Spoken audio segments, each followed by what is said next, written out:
It's the kind of twist no one expected. After months of tension, public speculation, at a breakup that stunned Hollywood, Nicole Kidman is now reportedly considering doing something most people wouldn't dream of after a split this massive: spending Christmas with Keith Urban. And the reason behind it says everything about the kind of mother she is. When news first broke that Nicole and Keith were ending their nearly 20-year marriage, it felt like the final chapter of a relationship that had been through both incredible highs and some very quiet lows. But while the world was busy analyzing what went wrong, the two people caught in the center of it were their daughters, Sunday Rose, now 17, and Faith Margaret, just 14. And from the moment their separation became public, Nicole made one thing clear: her girls come first. That's why the latest reports are catching so much attention. Insiders say Nicole is willing to put aside all her big feelings, as one source put it, just to create a peaceful holiday for her daughters. There's talk that she's ready to reunite with Keith on Christmas Day, not as a couple, but as parents trying to hold their family together during a time that's supposed to feel warm and safe.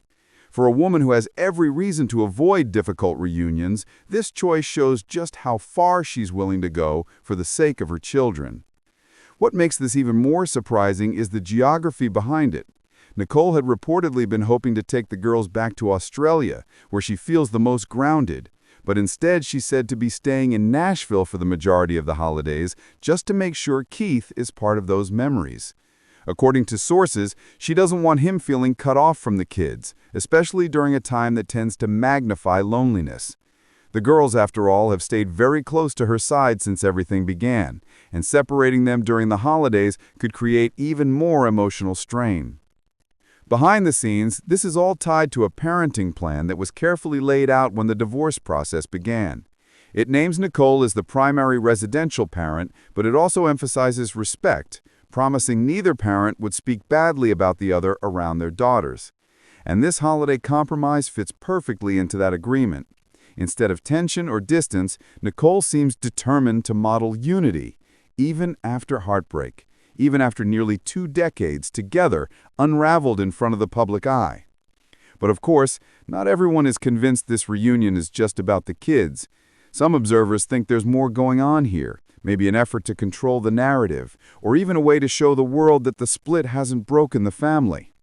Others suggest this could be emotionally risky, especially when the wounds are still fresh. Spending a major holiday together might bring comfort, or it might reopen everything they've tried so hard to stabilize. Yet, despite the doubts, the choice speaks volumes about Nicole's priorities. She's not pretending the hurt isn't there. She's not pretending the past year hasn't been exhausting. But she's choosing to rise above it for one simple reason. Her daughters deserve a Christmas that feels normal, a Christmas that feels whole, a Christmas where both parents are in the same room, even if the family looks different now. And that leads to the big question. Will this holiday reunion bring healing, or will it create even more complications down the line? Sometimes the most complicated decisions are the ones made out of love. And this year, Nicole Kidman seems willing to face all of that just to give her daughters one peaceful day.